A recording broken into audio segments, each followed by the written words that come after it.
The faculty, staff, and students of St. Bonaventure University present Sunrise, a new era for media and politics, a podcast focused on today's dynamic political landscape. Welcome to Sunrise, a podcast series on the changing dynamics of media and politics. My name is Rich Lee. I'm a professor in the Gendoli School of Communication. I'm also executive director of the Gendoli Institute. And with me today to kind of unpack this complex topic are Dr. Phil Payne, chair of the history department here at St. Bonaventure, Holden Turek, a political science student. I'm so used to saying professors, I was going to promote you there. And maybe it's a promotion, maybe not. And Aaron Schimmel, the dean of the Gendoli School. Dean is definitely a demotion. So thank you all for joining me on this day after the election. And, we're still kind of looking at the numbers from last night, but I think we can generally agree it seems to have been a good night for the Democrats. So I'd like to start out by getting everyone's impressions on what happened. So Phil, let's start out with you. What do you make of the results that we saw last night? I mean, in a couple ways, I've been thinking about this, like politics. You've heard me talk about this in other contexts. Yeah. Like, we're in a realignment, right? Like, I think there is kind of a moment where, like, politics and what was meant to be a Republican and a Democrat and a conservative and a liberal, that, like, when we were like 20 or 25 or 30 meant one thing. I don't think it means that anymore. And I think this election is sort of demonstrating that. And the other thing is, I think you're hearing a lot of commentary about, like, you have the centrist winning on the gubernatorial level, but Mondami winning in the city. But I think there's always been like a difference. Like, there's always been this element of going way back of mayors being the people, because of the type of work they do, the ones that sort of experiment with policy that has a really direct impact on people's lives. Yeah, I mean, local government is that way. So we'll see what happens in New York City. Yeah, tariffs are very abstract and distant. Yeah. Whether or not the bus is on time, that matters. Yeah, I remember from working in a mayor's office, people don't think twice about walking into town hall and voicing their opinion, looking for people, yet they wouldn't do that in a governor's office or congressional office. So, that's true. Holden, your thoughts. I know you've been following the election pretty closely. Yeah, I think it really shows the power of social media and how it has today. I think, especially at least my generation, we've grown kind of numb to the average headline, which is X candidate is evil, X candidate did this evil thing, X candidate is going after you. And social media is a lot more personable. It's a lot more individual, case-to-case basis. And I think that's helping not only candidates to get their actual platform out more, but it's also helping spread, because so many people are resharing, reposting things, and it's not just reading a headline, it's more like conversational with an individual person. Yeah, social media can also be kind of nasty. Did you observe any of that during the? Oh yeah, there's always nasty stuff. Always some nasty Twitter posts, right? And there were a lot of personal attacks I saw. I think especially with Cuomo. Cuomo was doing some nasty attacks to Mamdani, not only during the debate but also on social media. Okay. And Aaron, I probably have the toughest question for you. Like, we saw what happened. We see how things are changing. How do journalists react? How are they going to cover this changing world? Yeah, I think for journalists, the thing is to always be looking forward.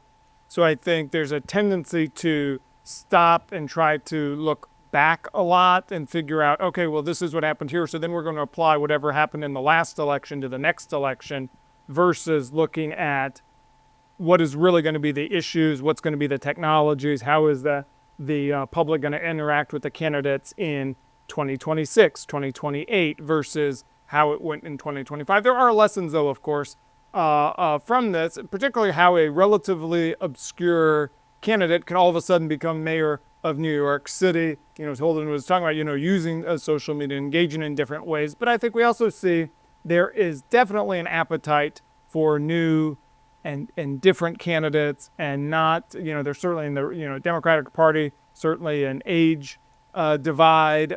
So a lot of this feeds to some of the things we've already kind of know about and have talked about. But for journalists, it's also looking, okay, what are going to be the issues? What are going to be the styles? And what's going to connect with folks in the next couple of years and the next couple of elections. Yeah, good. And that kind of takes me, back to Phil about, all the changes here and how significant are they? I know from working with you in the past, a lot of times something new will happen. It seems like when there's a successful candidate and he or she tries something new and it works, there's a lot of copycats there that say this is where we have to go in the future.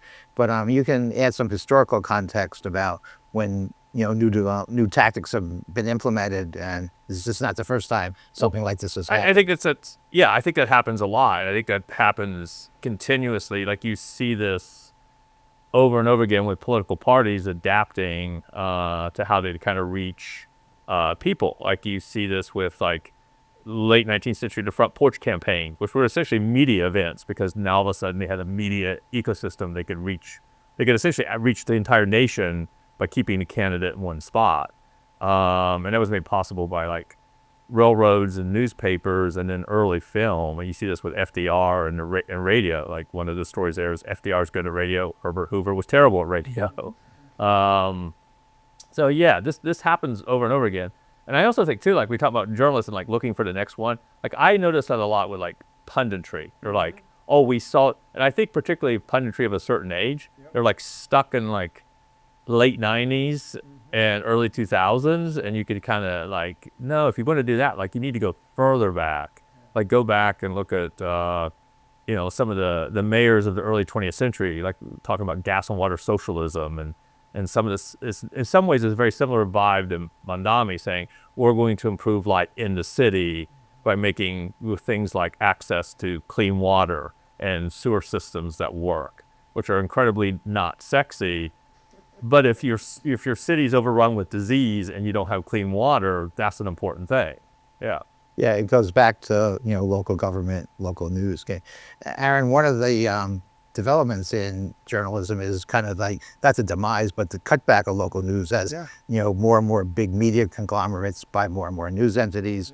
We're not seeing as much local news. I mean, do you see that coming back, or how do you see the, decline of local news affecting local elections? Well, I think to Holden's point, the candidates have so many more ways to get their messages out now, and so they can bypass the media in a lot of ways. And that's, while that may be advantageous for the candidate, and certainly there is an element, as a voter where you want to hear, directly from the candidate. But it's also important, and we saw this with Katie Porter, who's running for governor of California, having a really contentious interview and being very uncomfortable. Like, why is this reporter asking me tough questions? Well, that's the reporter's job.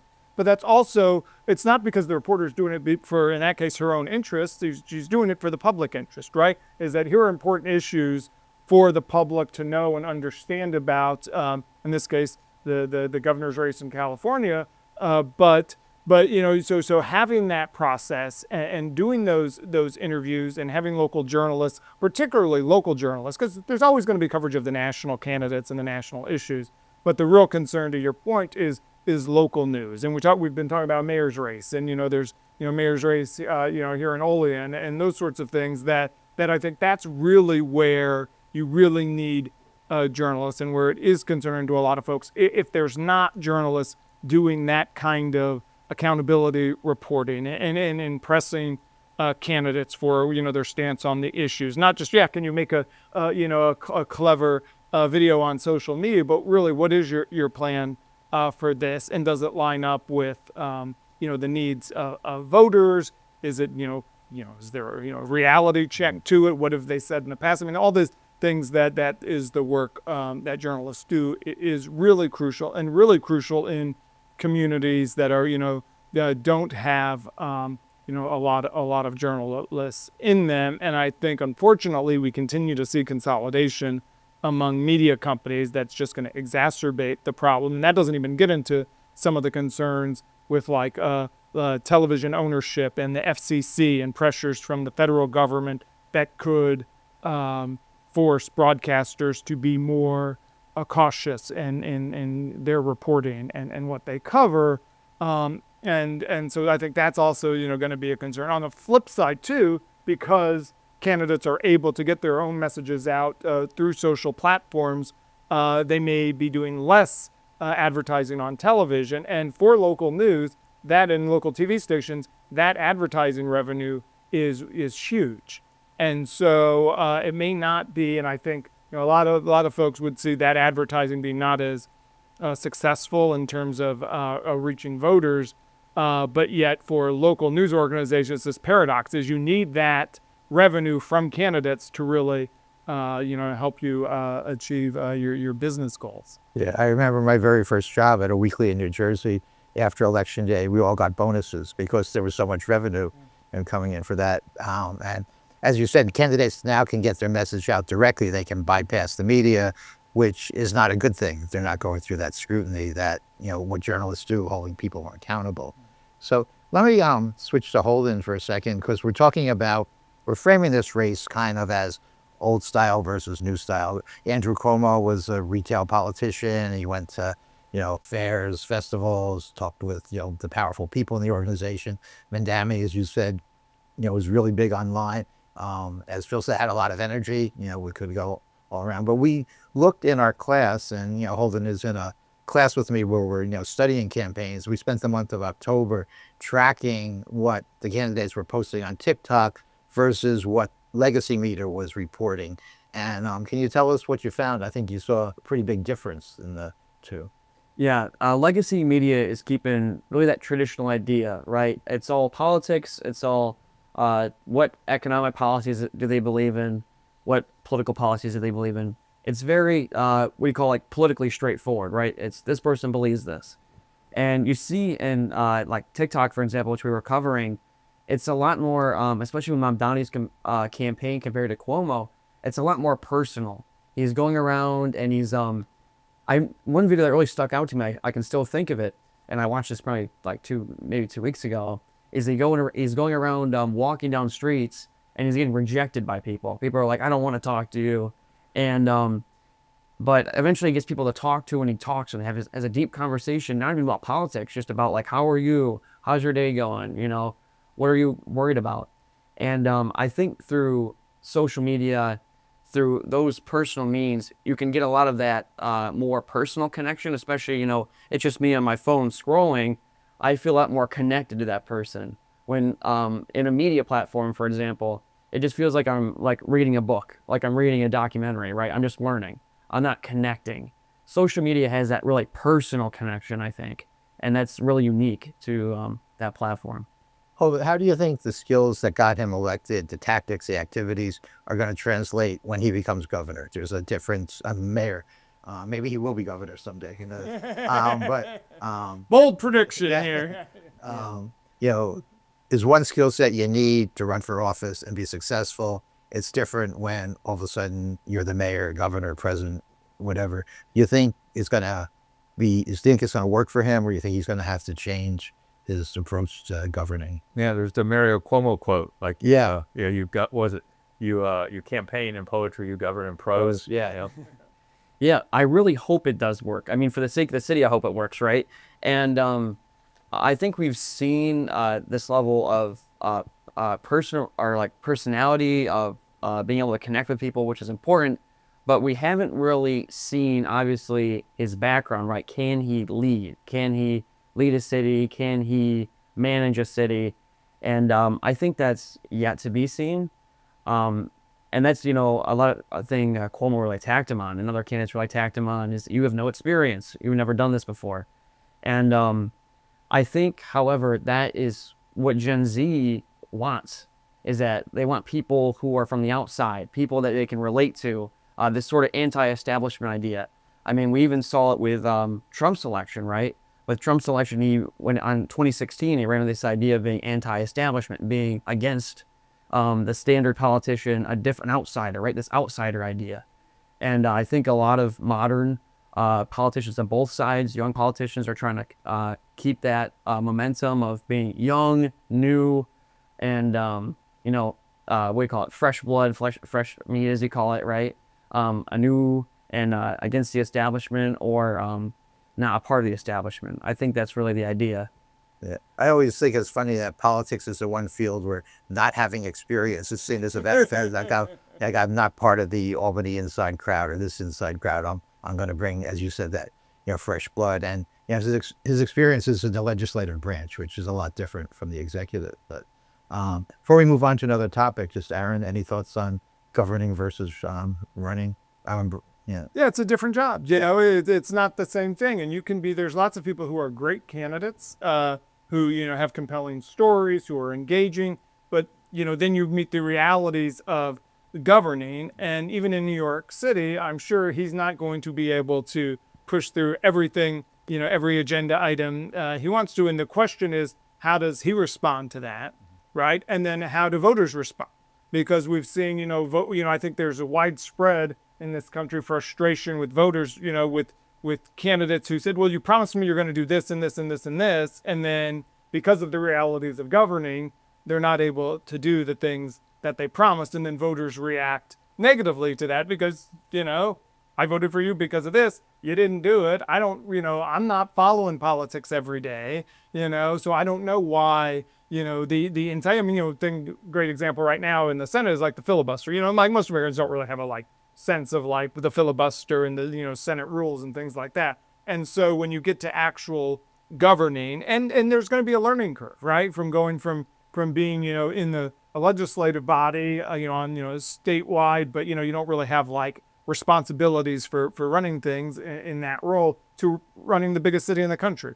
There's going to be a learning curve, and there's, always a learning curve for folks in those roles. And so for him, it's going to be, how does he, adapt to that? How does he achieve that? He's got, certainly personal gifts in terms of his energy and his charisma, and just how much of that, will transfer for him. Yeah, he certainly set the bar high in terms of expectations. And I know during the campaign, one of the criticisms of him were that, he's promising things that are impossible. Yeah. But if you look at Donald Trump, he promised he'd have a wall built and it would be paid for by Mexico. And, it didn't seem to stop him from getting elected. So, yeah.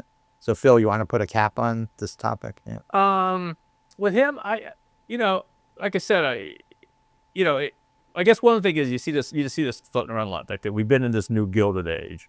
I guess the question is that we're now turning to a new progressive period, like progressive age, and we're going to start seeing, like I said earlier, if he's successful, and we start seeing these ideas, which in some level I think is this is interesting to me because we talk about his ideas being big and bold, but I think in a bigger context are kind of not. And this is what I mean by that. The city universities of New York used to be free. They didn't charge tuition. And so we've had other periods of time when his proposals would have been very I'm making the buses cheaper and they're going to run on time.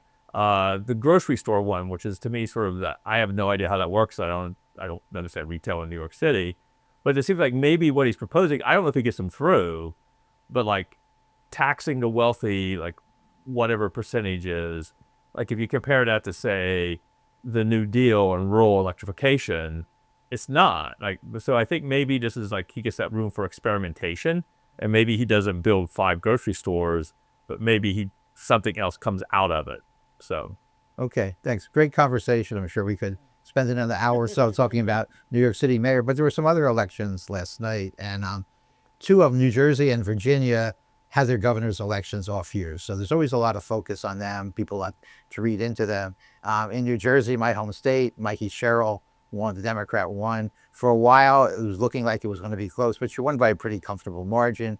The Democratic candidate in Virginia won also, but I think of more significance in Virginia was Jay Jones, the Attorney General candidate, was hit with some, pretty tough issues, that he created himself by, making some, threatening comments, which were caught on text. His opponents tried to make a big issue of that. With Mikey Sherrill, she had gone to the Naval Academy, and apparently she was involved to some degree in a cheating scandal. And again, her opponent tried to make an issue of that, but it seemed to bounce off both of them. They both won, by wide margins. And I'm wondering, have we gotten to the point where we're immune to candidates' personal flaws and just looking at what they run?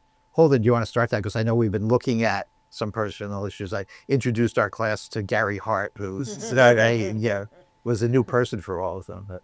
Yeah, I think we've kind of gained this desensitization. I think broadly that's kind of happened where Again, going to an earlier point, like media has been, or just in general, social media and just all kinds of media has just been constant personal attacks. I remember during the 2024 election on the news or on the advertisements on the TV, they'd say, this candidate's dangerous. They're not set for our country. And I think you hear the word dangerous enough times, it kind of makes you crazy, right? Because what's really dangerous and what's not? And I think you kind of get desensitized to that. We hear like this candidate did this, or like, oh, whatever, I'm voting for my party. Or, oh, whatever, I know this policy I agree with, so I'm voting for it. And I think, yeah, that's sort of, I think that's what's happened, right? Is just we've heard it so many times. There's so many scandals. I can't even count how many there are. And it just becomes, like immune, right? We just become immune to it. Yeah, I think we're aware of all those scandals now because of social media, the way they're covered. But Phil, I'm sure there were, folks who in elected office years and years ago who, were not the greatest persons. But I don't see that matters. That's sort of. Yeah, I got like a big chunk of a book on Warren G. Harding scandals.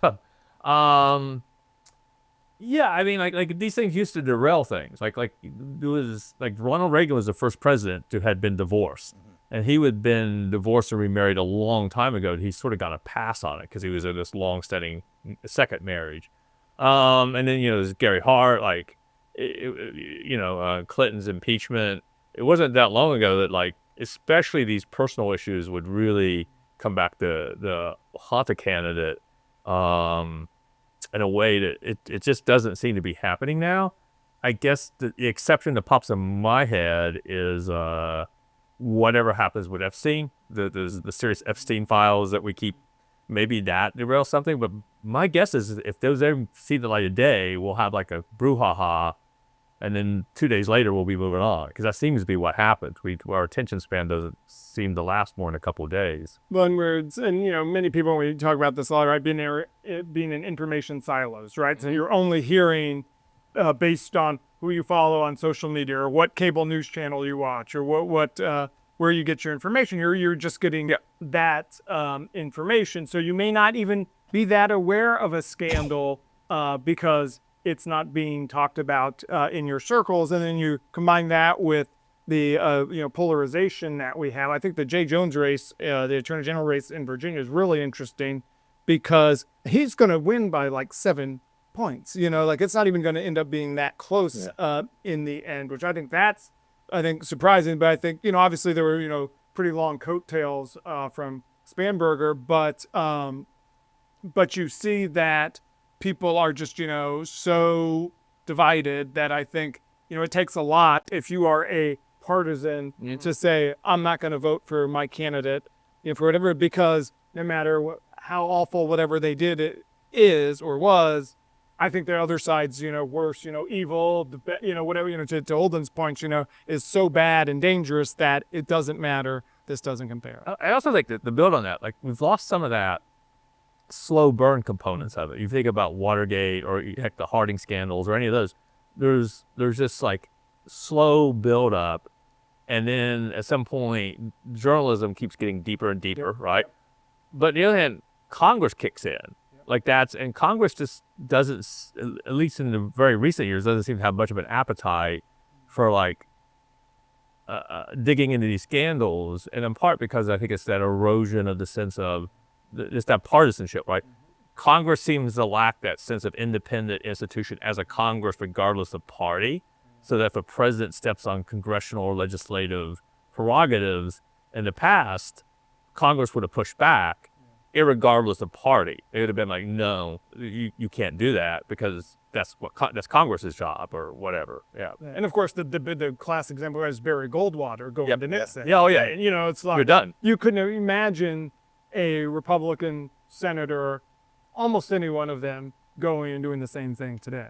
Yeah, I don't think it would happen. Like, and you could see this. There's other examples, like FDR when he had his court packing scheme, and it was actually Democrats who said, no, this is our job, not your job. Yeah. Yeah. Aaron, I want to get back to what journalists do now. How do you balance what you cover when these personal issues arrive? And those are the stories that are going to get the clicks. Those are the ones that are going to bring in the revenue. versus covering policy and what's really important to help voters make up their mind and choose the best candidate. Yeah, I mean, it's a tough balance, right? Because ultimately, right, the point of elections is to put people in positions that can make decisions that are going to affect our lives. So on one hand, the issues do matter, Yeah. right? And that's really important. And I think the question for all of us, for voters, across the country is, does your personal conduct matter? And to what degree does it matter? And for journalists, it's, you can't ignore stories like that. And I think, some of them, I mean, the Jay Jones ones is pretty awful. Yeah. And that is a story. But if voters are saying that kind of conduct, or any, not that specific, but any kind of personal conduct is really not disqualifying, then you're kind of left to focus, on the issues. And I think maybe the bigger challenge is getting out of just focused on polls. And, what does a poll say versus actually what do actual voters say, doing interviews, being on the ground in places. And that's where, to the earlier point, where erosion of local news really hurts. That because you don't have as many journalists out having conversations in communities, talking with people about what's important and is going to affect their lives. Okay, thank you. Thank you all. We're nearing the end of our time now, and I wanted to wrap up by talking about the title of the series. It's called Sunrise, and a lot of people are probably wondering, why is it called Sunrise? And the idea was sunrise is a new day. I think we're in a new era of media and politics. Sunrise also doesn't necessarily mean it's going to be a good day, a bad day. So I'm going to ask you all to put on your meteorologist hats and in a word or two, if you had to describe the forecast for the future of media and politics, what would it be? So Phil, you're on the hot spot first. I was going to go with fog. I want to switch to turbulence. I think we're just, it's to your point, like it's just constantly, we're talking about this now. I don't know what we're talking about next week. Yeah. And then, we're going to have just new mediums, maybe not next week, but this TikTok. Wasn't that long ago that TikTok showed up, and we'll see what, what's the Sora, the ChatGPT's competitor. We'll see what it does. Okay, hold on. I was thinking like an earthquake, but then I realized that wasn't really weather. It may be accurate though. Yeah. But I'll have to go with like a really windy day with like some clouds coming by, and every cloud is like this new thing that's showing up or happening. And it happens so fast. Like I can't keep track of what's going on. You can keep scrolling, but you can't see it all, Okay. Aaron. And so I don't know if you know this, so back in my earlier career, You were? I was a storm chaser. So I would say definitely stormy. But what's interesting about storms, particularly in Texas, is you might get bright sunshine. And so I think today Democrats are feeling, very sunny and optimistic. But that doesn't mean in, a few minutes, or in this case, a few weeks or days or months, there's not going to be storm clouds. There's not going to be, a lightning bolt or something that really changes the dynamic. So I think we are very much in a stormy period. And I think we should all expect, journalists covering it, as well as voters, that things are going to be changing a lot. And it's not going to be just, a nice, calm period. Yeah, I was almost going to go with stormy, but I decided to go with cloudy because things are uncertain. Yeah. So we'll see. But Lee, we're out of time. So Phil Payne, Holden Turek, Aaron Schimble, thanks for joining me today. My name is Rich Lee. You've been watching Sunrise, a podcast series on the changing dynamics of media and politics. We'll be back again next week. You can view the podcast on the Jandoli Institute website at jandoli.net. Thanks everyone for watching, and we hope you see you next time.